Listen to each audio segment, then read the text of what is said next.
do mundo aqui, mas eu acho que é importante falar um pouquinho sobre esse rapaz que eu conheci lá em Ribeirão. Se eu não me engano, eu conheci ele numa das piores épocas da minha vida, né? Foi na época, o Padilha foi em Ribeirão, numa época que eu estava começando a sair do luto pela perda dos nossos filhos. Então eu estava um pouquinho ainda, um pouco amargo, um pouco triste, mas ele sempre com esse sorrisão aberto, largo, aí ele me animou bastante e depois a gente começou a encontrar em acampamento e a gente começou a participar de várias atividades juntos e eu percebi que esse cara tinha um potencial muito bom com música e eu estava pensando em gravar um CD. Foi quando nós começamos a falar sobre gravar um CD Cores, e o Padilha foi o percussionista, ele participou, apoiou, fez de tudo lá, foi um cara muito, muito especial naquela época enfim, foi tanta coisa que a gente viveu que só tenho gratidão por estar revendo ele também. Ele casou, né? Deus foi bom com ele, permitiu que ele se casasse com uma princesa, né? A Nath. A Nath, deixa eu ver, cadê ela? Ela tá aqui, né? É uma pessoa... Sabe quem que você lembra? Você lembra, quer dizer, ela lembra você, cara? A Mili das Chiquititas. É o jeitinho das Chiquititas. É bonita, inteligente e sensível. É muito legal. Você me lembra dessa pessoa. Eu lembrei de você pensando nela. E, enfim, de qualquer forma, eles já tiveram a oportunidade de nos apresentar aí o príncipe deles aí, né? Porque parece um príncipe, né? Realmente esse é loiro, só não tem o olho azul, né? Mas é loirinho, né? O Léo, que já tá gigante também, né? Tá grande pra caramba, até eu assustei, tá todo mundo crescendo e só eu tô encolhendo já, tô na descendente.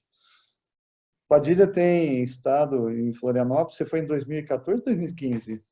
2015, no início de janeiro de 2015. 2015. Então, já está fazendo 5 anos que ele está lá em Florianópolis. O Padilha trabalhou com o Alvo um bom tempo, ajudou o trabalho de São Paulo ser um trabalho... Eu lembro que, quando eu vi em janeiro, o pessoal indo com 50 jovens para Furnas, eu falei, caramba, que sonho maluco, viu? Que esse cara... E o Gordinho, né? O velho de guerra, o Gordinho, estava junto, e vi eles fazerem muitas coisas especiais lá pelo trabalho. Deus permitiu, deu um chamado para eles ir para Santa Catarina, para Florianópolis. Hoje o Padilha, ele se formou em filosofia, dá aula de filosofia e é um cara muito culto. Então, vocês perceberam pelo jeitão dele que ele é um cara extremamente culto e ele vai dar assim uma mensagem muito profunda para todos nós aqui, né? Ele vai filosofar no sentido correto da palavra. E ele também está trabalhando com uma organização cristã chamada Surf House, né? Cara, essa pandemia está fazendo eu assistir uns seriados muito legais. Lembrei de você também, Joacas, cara. Não sei se já ouviu falar de Joacas. Surf na cabeça. A Dulce está querendo fazer surf agora, cara. Está querendo surfar. Tanto vem que aqui, Dulce. Já tem uma prancha para te ensinar aqui, Dulce. Pode vir, sério mesmo. Você já aprendeu? Você já aprendeu a surfar?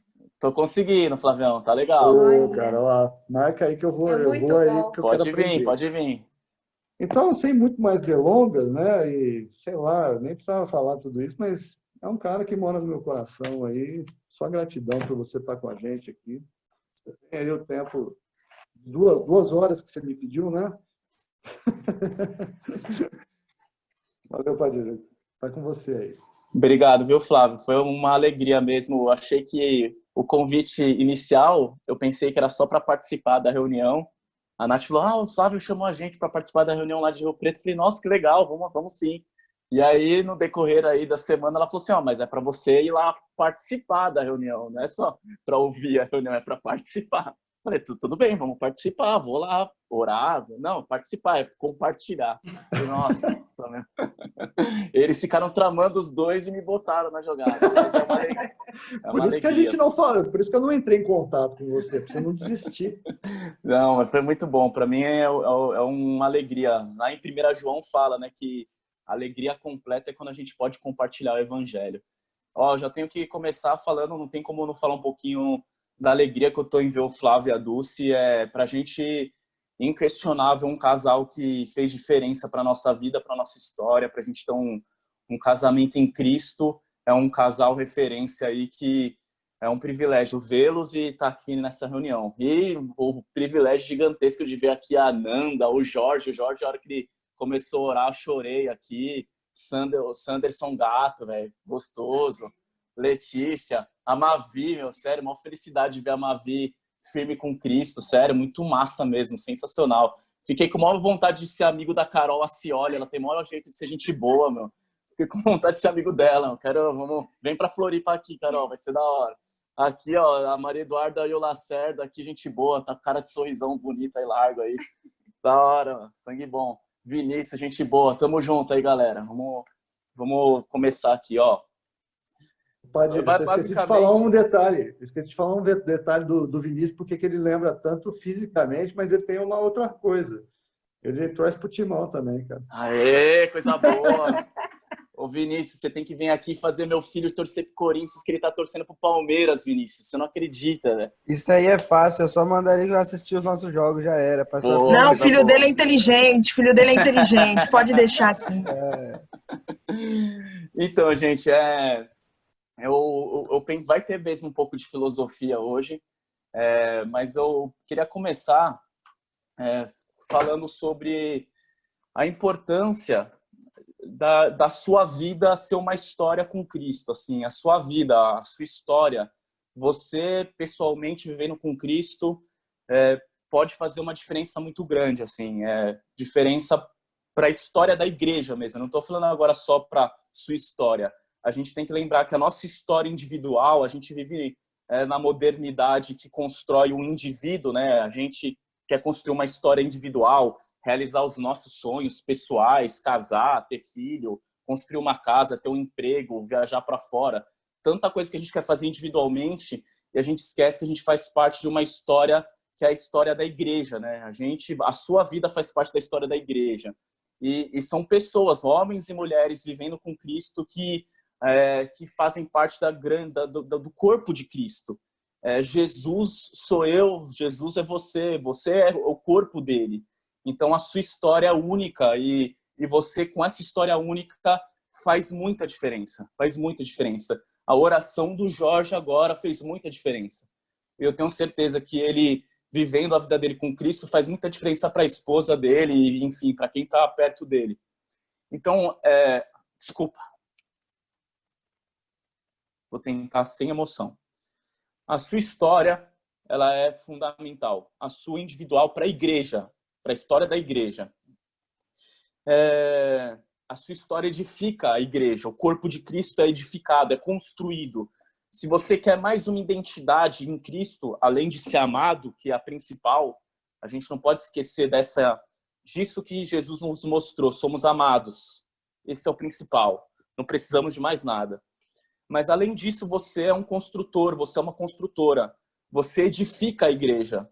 Então, você tem que apegar essa função de edificador, de edificadora. A sua vida está edificando uma história que é maravilhosa. A história da igreja é maravilhosa. São homens e mulheres que estão entregando suas vidas por Cristo e destruindo as obras do maligno. Por meio da nossa vida, Satanás está perdendo a força. Vidas não estão mais morrendo. Por meio da nossa vida, a vida e a abundância que Cristo falou acontece por causa da gente. Você que pode proporcionar vida e abundância. É você convivendo com o amor real e verdadeiro em Cristo que traz mudança na vida das pessoas. Tem algumas pessoas na história dessa igreja que já morreram, né? Ainda bem que a gente tem a oportunidade de viver hoje. E algumas dessas pessoas já morreram há muito tempo. E a história da igreja, nós cristãos protestantes, nós nos desapegamos um pouco da história dos santos, mas tem muitos santos e tem um grupo ali do início da igreja que me chama muito a atenção pela história. Eu vou comentar sobre dois e bem por cima, e para você, só de você ler a vida, terminar esse estudo hoje e partir para ler a biografia deles, você já vai ser muito edificado com a vida deles. Um é o Santo Antão, tá? Talvez alguns de vocês já ouviram falar, então procurem aí, pesquisem a vida de Antão. Quem escreveu a vida de Antão, se não me engano, foi o Atanásio. Só deixa eu confirmar aqui. A Vida de Antão. Leiam, tem PDF, facinho de achar. O Santo Atanásio escreveu sobre a vida de Antão. Leia, é espetacular. Tem um quadro do... Quem gosta de arte, tem um quadro daquele, se não me engano é o Bosch, aquele que pinta uns quadros surrealistas. E ele tem um quadro que é a vida de Antão. É maluco, assim. É Antão lutando contra o diabo, contra o demônio. E é muito louco a vida de Antão, gente. Eu queria mostrar para vocês uma das coisas que o Antão viveu que me edificou. E que eu acho que pode te edificar também. Olha o que o Antão viveu. Primeiro que o Antão foi um cara na história que respondeu positivamente para aquela palavra de Jesus, vai e vende tudo que tem. O jovem rico, a gente não sabe o que fez, né? Muito provavelmente o jovem rico ele se entristece e continua a vida dele e não vende tudo que tem. Mas o Santo Antão, ele estava na igreja, ele ouviu aquela mensagem, ele era uma pessoa de muitos bens e ele vendeu tudo que tinha e deu para os pobres. Ele deixou uma parte para a irmã dele, para não ficar na miséria, a irmã, e foi viver e começou um movimento monástico. Os monastérios, as pessoas que viviam no deserto, que se isolavam da sociedade, são parte da história da igreja. A gente não vai sair por aí, talvez. Ele morou no meio de cemitérios, em buracos mesmo. Mas o que eu quero mostrar aqui foi muito relevante para mim da vida dele é nesse momento aqui. Ele desejava muito viver com Cristo e ele sabia que existia uma história de Cristo em pessoas diferentes. Então, cada um tem uma história com Cristo. E ele queria aprender um pouco de todo mundo. Então, ele começava a buscar o que era conhecido por ser uma pessoa amorosa. Então, tal pessoa é muito amorosa. Ele ia lá na casa dessa pessoa, convivia com aquela pessoa porque ele queria aprender o amor daquela pessoa. E depois ele ficou sabendo de um cara que era muito paciente. E ele ia lá, vivia com a pessoa que era muito paciente porque ele queria aprender a ter paciência. Depois ele ficou sabendo de algum grupo de mulheres que eram boas em oração, ficavam a noite inteira orando. E aí ele ia lá, vivia junto com esse grupo de mulheres, orando madrugada dentro. Depois outro era bom em constante, a pessoa era constante. Uma outra pessoa era bom com jejum. Uma outra pessoa era mansa. E assim por diante, gente. É uma lista de coisas aqui que ele foi atrás. Outra pessoa, enfim, era muito devota, amava, servia. E diz o texto aqui, o biógrafo dele, que ele ia ter tempo com essas pessoas porque ele queria extrair um pouquinho de cada uma dessas pessoas. Ele queria extrair a experiência que aquelas pessoas tinham com Jesus para ele ter... E isso é sensacional, gente. A gente vive num corpo de Cristo. Quantas pessoas não vivem uma relação com Cristo múltipla? A gente precisa aprender essa diversidade. Tem uma frase do C.S. Lewis que eu acho incrível, que ele fala que quão grandiosa e diversa é a vida dos santos e quão monótona é a vida dos tiranos, dos pecadores. Gente, ser pecador é fácil, é tudo igual, é sexo, dinheiro e poder. A gente não varia muito. Toda a vida de pecador é tudo igual, mas a vida dos santos, ela é incrível. Ela é muito diversa, ela é muito múltipla. A gente vive num mundo que vem falando de diversidade, que quer ter diversidade. Essa galera não conheceu a igreja ainda, porque não tem nenhum lugar mais diverso que a igreja. A gente precisa conhecer mais esse lugar. E uma outra pessoa, então, de Antão, é só isso que eu queria compartilhar, tá? Vai lá, lê a história do Antão. É sensacional. As lutas dele contra o demônio. Putz, é muito incrível. Mano. Lê a vida do Antão, já vai valer a pena. Uma outra mulher que, putz, é a Macrina. Vida de Macrina, ou Máquina. Eu não sei como escrever, tá? Coloca lá no Google, a vida de Máquina PDF. Que você vai ver o primeiro site que vai aparecer lá. Ou, o movimento feminista tá perdendo uma chance incrível. As mulheradas não conhecem a Macrina ainda. A mulher não queria casar. Ela não queria casar. Ela foi obrigada a casar. Ela vivia nesse momento. E ela casou por obrigação. Mas ela teve uma sorte, né? O marido dela, ela estava arranjada ainda, na real, num processo de noivado. E aí, o marido dela morreu no noivado. E ela vibrou. Porque ela começou a negociar e ela era muito linda, tipo, todo mundo amava, todo mundo batia na porta da casa dela falando: Máquina, eu quero casar com você. As pessoas não queriam nem que a família dela pagasse o dote, não precisava, só queria casar com ela, era de ser maravilhosa. Mas ela falou: não, o cara que foi prometido para mim morreu e ele vai ressuscitar, então eu me sinto casada com ele, eu não posso casar com mais ninguém. E ela usou essa justificativa para nunca ter que casar com ninguém. E ela falava que, na verdade, o marido dela era Cristo. A pessoa que ela queria ser casada era com Jesus. Ela não queria ser casada com mais ninguém, ela já tinha tudo que ela precisava em Cristo. E você estudar a vida dessa mulher é incrível, gente. É um outro detalhe da vida dela, mas você vai ter que acabar aqui e ler. Quando ela estava no final da vida e tipo, com uma doença assim, terminal mesmo, e os irmãos iam visitá-la. E falam que ela demonstrava uma força, uma energia, uma coragem para enfrentar a doença que todo mundo sabia que trazia muitas dores, era uma doença que gerava muito sofrimento para ela. Mas ela não demonstrava em nenhum momento esse sofrimento, porque ela sabia, ela lembrava dos sofrimentos de Cristo. E ela se alegrava, ela falava, eu estou tendo a alegria de participar dos sofrimentos de Cristo, por que eu tenho que sofrer, chorar, se eu estou cada vez mais forte, mais perto dos sofrimentos de Cristo à medida que eu sofro? Então a mulher estava no fim da vida, ela ia lá, fazia bolinho pro pessoal e que ia na casa dela, servia com alegria. Então são muitas vidas, gente, vibrantes, são muitas vidas. E a gente precisa mais estudar a história da igreja.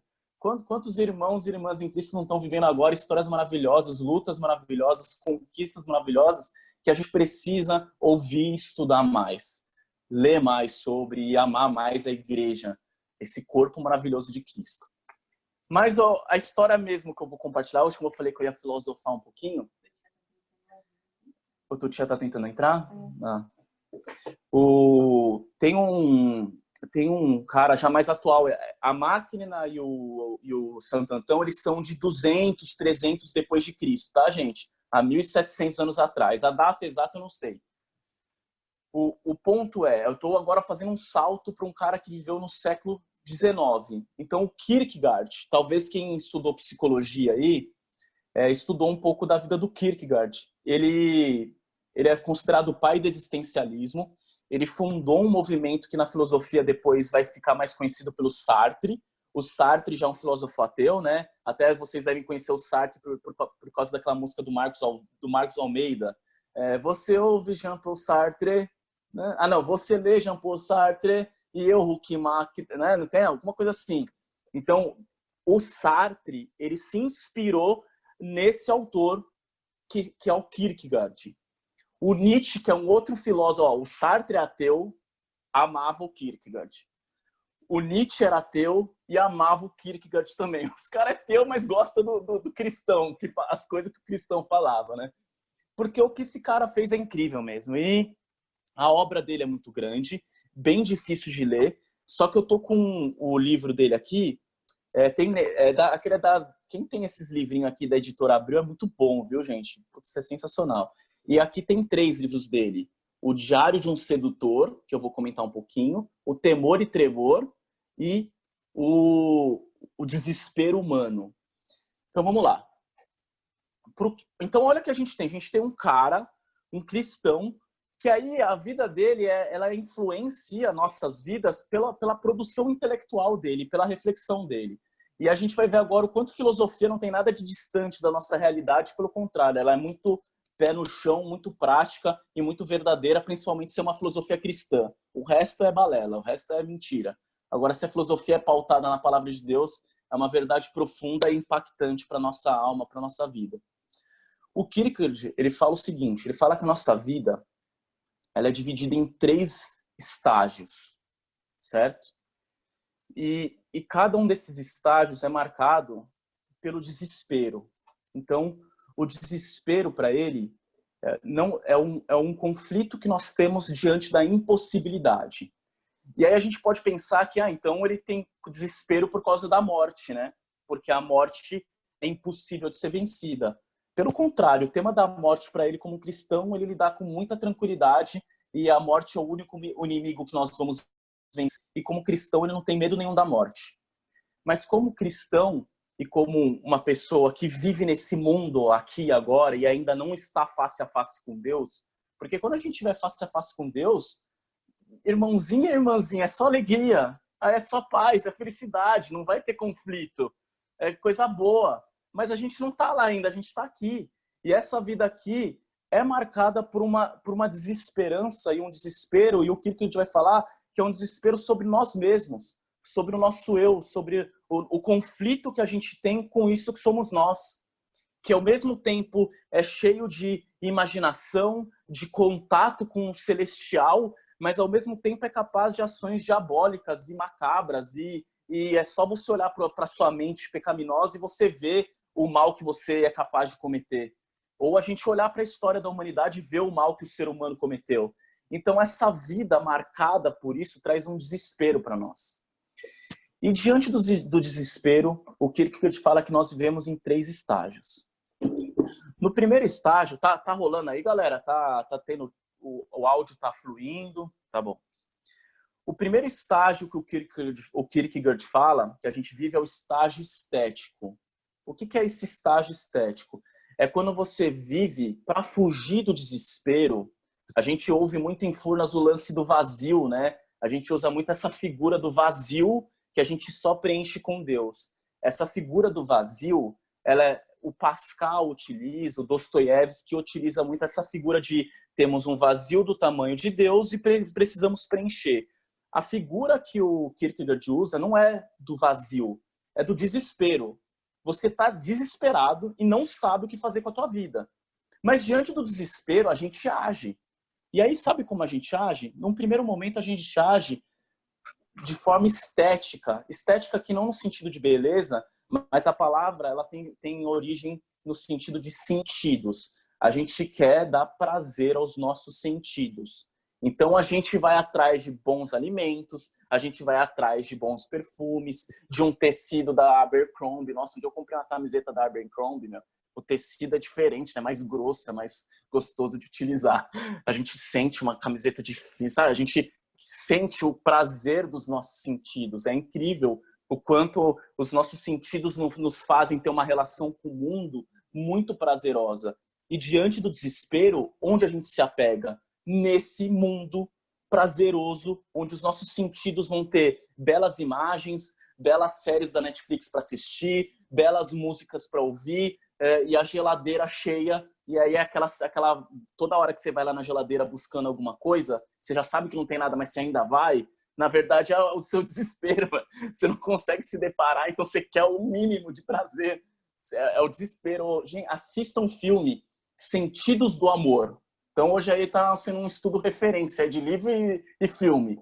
Esses Sentidos do Amor é bom pra caceta, mano. Uma hora, putz, eu vou ter que contar uma parte. A galera tem uma mulher que tem uma doença. Ela é infectologista, cientista ferrado, e o cara é um chefe de cozinha. E aí, a doença que acontece no mundo, a epidemia, não é o coronavírus, a epidemia é que as pessoas começam a perder o sabor, não começam a sentir mais o paladar. O mundo inteiro não consegue mais sentir o paladar, e o cara trabalha num restaurante. O que vai ser do restaurante dele? Não tem ninguém mais sente sabor.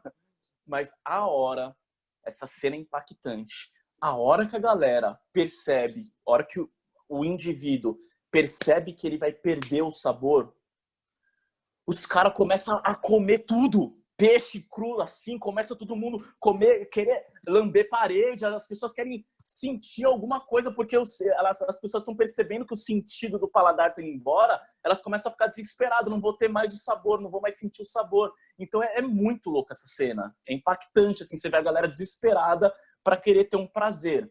E você sabe o quanto a gente, quando está naqueles dias da bad, aquele domingo, fim de tarde, assim, a gente quer alguma coisa para comer, velho. A gente quer alguma coisa para fazer, é mais uma música para ouvir. É a nossa vida marcada por esse desespero de não aprender a lidar com o nosso eu, não ter paz com o nosso eu. E aí a gente mergulha para os mais diversos prazeres. O Kierkegaard escreve um livro só para descrever um personagem que é ligado total nos prazeres, que chama Diário de um Sedutor. Esse daí não precisa ler não, gente. Isso é chato, cansativo. Mas é bom a ideia. Porque o cara, olha o que é o cara. O cara é um filho da mãe. Para não falar palavrão aqui. O cara, ele tem o prazer dele em conquistar as mulheres. E quando a mulher começa a gostar dele, ele desencana. Ele vai atrás de outra mulher. Ele já teve o prazer dele saciado. Então, o livro é o diário desse sedutor. descrevendo as conquistas dele e, em determinado momento, esse sedutor consegue seduzir mais uma pessoa, só que essa pessoa fala que se ele não ficar com ela, ela vai se matar.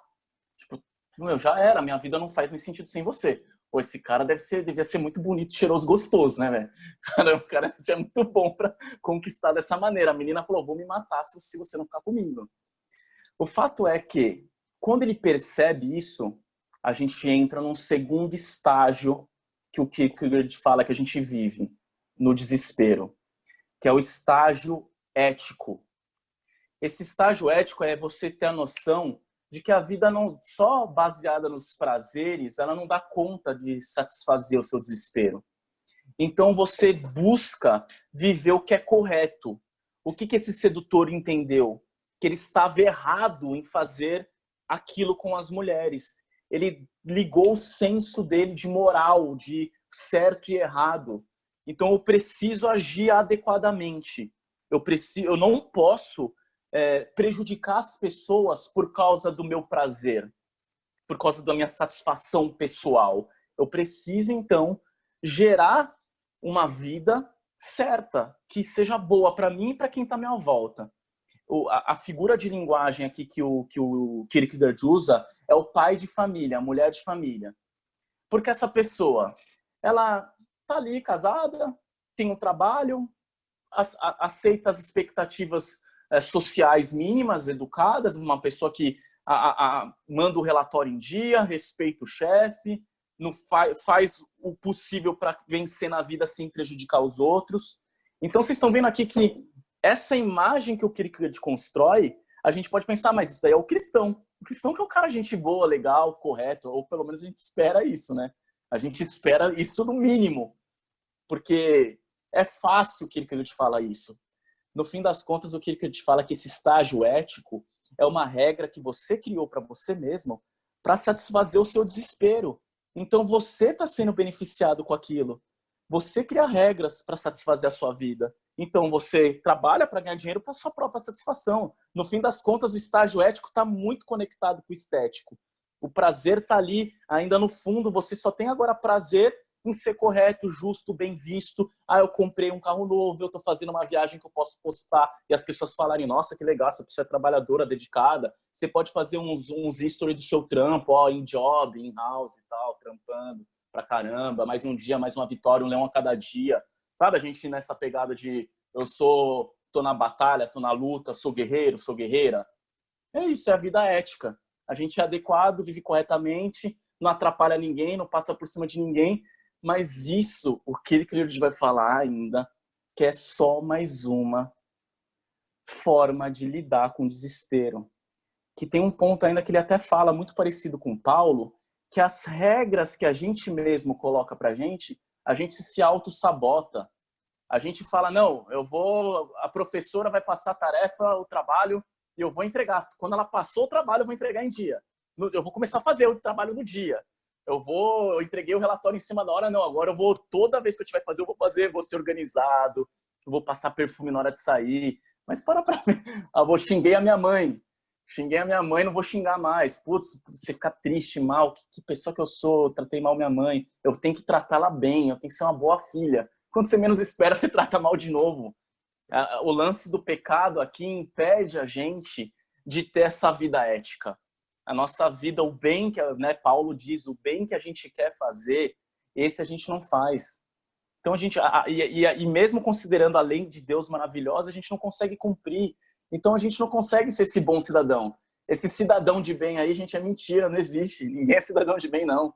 Ninguém, todo mundo carece da glória de Deus, todo pecador que precisa da misericórdia de Cristo que se renova cada manhã. Gente, eu preciso da misericórdia de Cristo que se renova cada manhã. Eu preciso da graça de Deus, eu não consigo viver sem essa graça. Eu sou pecador e eu preciso desse perdão de Deus. Eu sou aquele personagem lá que quer o precioso, sabe? Aquele que quer o pecado preferido, aquele do Senhor dos Anéis, My Precious. Cada um de nós tem o seu pecado preferido que está te desumanizando. É muito louco essa figura, né, no filme Senhor dos Anéis. A gente se desumaniza com o pecado. Eu vejo, gente, o quanto de mim eu vejo em muitos momentos o lance do ser criança no Léo, né? Por isso que é bom ter filho. Que aí a gente consegue aprender um pouquinho o lance de não entra no reino quem não for como criança. Você tem que ter uma criança para saber como que é para poder entrar no reino. Se você não tem criança, convive com criança, né? Tá perdendo tempo, você tem que cuidar do seu primo, da sua prima. É ele que tem a chave para você entrar no reino, mano. Aí você dispensando ele, não querendo cuidar do seu irmãozinho mais novo. É ele, você tem que olhar para ele. Mas vira e mexe, eu olho pro Léo, e aí eu falo, Deus, quando que eu perdi isso? Quando que eu me desumanizei? Quando que eu tô me tornando homem por causa dos meus pecados, um homem que era tão longe do Senhor? Me ajuda a voltar a ser como criança, me ajuda... Não o pecado da criança, que toda criança é pecadora também. O Santo Agostinho fala, dá uma bola para 2 meninos para você ver o pecado do ser humano. Os bichinhos vão disputar, vão lutar, vai brigar, né? Não empresta brinquedo. Criança é pecador igual, mas tem os pontos das crianças que a gente perdeu, né? A gente perdeu esse senso de depender de Deus, a gente perdeu essa confiança de que nós temos um pai que cuida da gente. A gente quer, não, deixa a vida na minha, vem, eu faço, deixa os problemas eu faço acontecer, eu sei dar conta. A gente esqueceu que Deus que quer que a gente cuida, busque em primeiro lugar do reino de Deus, busca, só isso. E todas as coisas vão ser acrescentadas. Para de se preocupar com tanto tua vida. Esse ser ético desse segundo estágio, ele é muito preocupado. É muito difícil ser bom cidadão. É muito difícil ser bom empregado. É difícil. Tá certo, a gente vai lutar para ser isso como cristão. Mas principalmente porque a gente vai viver o último estágio que ele diz. E aí vocês devem estar na maior expectativa. Caramba, mano, esse estágio é muito louco, velho. Tá da hora a expectativa. O filme tá no final, quase no fim, né? O que vai vir agora? Aí vai vir um plot twist, né? Aí eu morro agora. Acaba. Ai, tô brincando. Vamos lá, vamos chegar nesse fim que tá empolgante. O fim é o seguinte, galera. O Kierkegaard diz que é o estágio religioso. E quando ele diz estágio religioso aqui, a gente já sabe que não vai ser a pessoa religiosa que faz parte de um grupo de estudo bíblico, que vai para a igreja. Não é isso. Isso é o ético. Eu tenho que ir para a igreja de domingo, eu tenho que fazer parte de uma comunidade, eu sou cristão, então eu tenho que ler a Bíblia. Não é isso. Ele pega o exemplo de Abraão. Então, o Kierkegaard, no livro Temor e Tremor, vocês podem ler só o começo lá, é difícil, mas é bom. Temor e Tremor. Ele vai falar sobre o Abraão e sobre a difícil tarefa que o Abraão tem ali em ter que o pai da fé, que é Abraão, não é pai da fé só porque ele saiu da terra onde ele tinha conforto e ouviu a Deus e seguiu. Ele é pai da fé porque ele estava disposto a entregar a vida do filho dele. O ato de fé de Abraão aqui, que é o último estágio, você viver uma vida religiosa, é você viver uma vida de fé. E vida de fé é vida de obediência. Obedece a Deus, meu. Obedece a Deus nas coisas que ele está pedindo para você obedecer. E eu fico muito mal aqui de um tanto de coisa que eu ainda não obedeço. Abraão, ele não teve dúvida em obedecer. Deus, eu tenho que matar meu filho? Tá bom, vou lá. Pega todo o material necessário, a madeira, o machado, e o filho dele carrega.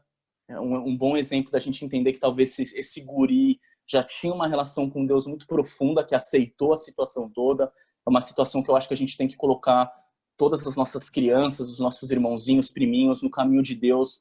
Incentiva, não ensina, ou um propósito, ou uma vida para você edificar. Tudo que você está aprendendo com Deus, ensina para o seu irmãozinho, para a sua irmãzinha, para o seu priminho. Muito provavelmente Abraão ensinou bem para Isaac. Isaac aceita o sacrifício. Ele está no caminho, e aí a gente fala, o Isaac pergunta, pai, cadê o cordeiro? E Abraão diz, Deus vai prover. Deus proverá o cordeiro. E nesse momento que Kierkegaard narra essa história, ele está querendo mostrar um estilo de vida, um modo de viver que é de dependência total e obediência a Deus. Além de, abre um parênteses, essa situação já ser uma prefiguração da morte de Cristo, né? Porque Deus poupou Isaac, mas Deus não poupou Cristo. Jesus não foi poupado. Jesus foi até o fim. A gente tem que entender que Jesus foi obediente. Essa vida Por isso que ele é o consumador da nossa fé, que está escrito lá em Hebreus. Né? Em Hebreus 12, tá? Em Hebreus 11 diz que tem todos os heróis da fé, e aí Hebreus 12 começa, diante dessa nuvem de exemplos, diante de toda a história da igreja, agora corre a corrida. Corre a corrida, agora é a sua vez de correr. Abraão já correu. A Máquina já correu. Já foi uma feminista sensacional. O Santo Antão já correu. A Raabe. O Abraão. Todas essas pessoas tiveram uma vida de obediência. Quantas coisas você já ouviu de Deus que você precisa tomar esse passo? E é forte o que o Kierkegaard diz, que ele fala que isso é um salto no escuro. Você não sabe o que vai acontecer. Dá medo do que vai acontecer. Mas você faz acontecer porque você é obediente. O salto no escuro é você obedecer a Deus como Abraão obedeceu. Ele não sabia o que ia acontecer. Ele confiou em Deus e estava disposto a simplesmente obedecer.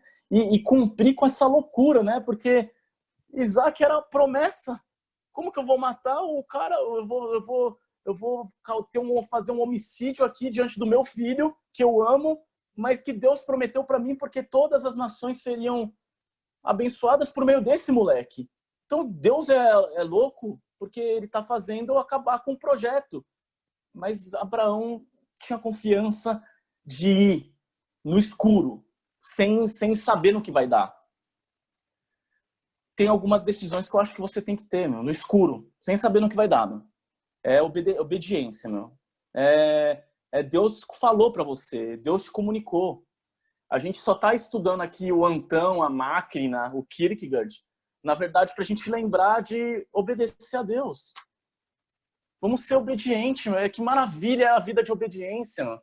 Por que a gente tem que ser tão cabeça dura? Por que você tem que viver em teimosia? É o pai que te ama, não é? Você não está obedecendo uma pessoa que não te ama. Você está obedecendo a pessoa que deu a vida por você e está pedindo para você fazer isso ou aquilo. Então, você tem que perdoar alguém? Vai lá e perdoa. Você tem que servir uma pessoa? Vai lá e serve. Só obedece, meu. Só isso, só obedece. E vamos ver que nesse salto no escuro que a gente tem medo de tomar, vamos lembrar que a gente está no escuro, mas é um escuro que Deus está lá.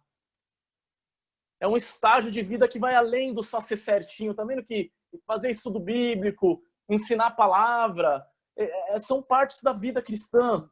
Mas tem as decisões que a gente tem que tomar, que é isso. É sacrificar o filho, é se sacrificar, é perdoar, é servir, é falar mesmo com vergonha. Eu tô com vergonha de falar do evangelho pro meu chefe. Fala, velho. Eu tô com vergonha de perdoar meu pai. Perdoa, caramba. Dá esse passo, obedece. Eu tô com, putz, vai faltar esse dinheiro que eu tenho. Eu tô guardando para meu casamento. Mas eu tenho um irmão com necessidade. Mas serve o seu irmão. Casar, você vai conseguir casar, velho. Eu e a Nath casamos cada um com salário mínimo.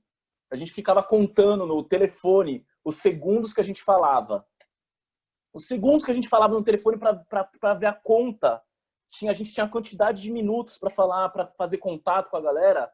Há 15 anos atrás, era telefone. E a gente contava os segundos porque a gente era um salário mínimo cada um. A gente casou. E Deus está cuidando e dando em abundância. Parte do que a gente tinha guardado, que putz, é para mim, para a Nath, para os nossos projetos. Meu Deus, é a gente querendo fazer faculdade, mensalidade, foi. É a gente precisando comprar computador, compramos. Dá o dinheiro que você tem que dar para quem tem que dar, caramba. Toma a atitude que você tem que tomar, é só obedecer, mas você está obedecendo Deus, você não tá... é Deus, você está obedecendo Deus. Quantas pessoas não viveram essa vida de obediência e tiveram só bons frutos? Tá aí, ó, o Flavão e a Dulce, gente. Vocês estão diante de um casal que tiveram, então, continuam tendo essa vida de obediência.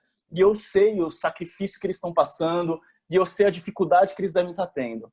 Mas eles sabem que o passo no escuro talvez é o passo para grande luz. O passo no escuro talvez é o passo para a verdadeira vida iluminada, onde a palavra conduz tudo. Vamos continuar vivendo essa vida. Não tem nada melhor do que a gente viver essa vida em obediência a Cristo.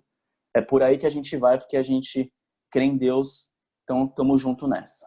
Obrigado aí, queridos, por me ouvirem. O Flávio comentou que tem um momento de compartilhar, né? Não sei, de bate-papo, não sei como funciona, mas eu acho que as perguntas que ficam é em que estágio a gente se encontra, o que está impedindo a gente de obedecer. Eu quero ter mais uma vida na história da igreja, sua vida na história da igreja é fundamental. Então, vamos continuar nessa pegada, porque é muito bom. Valeu, queridos. Obrigado aí.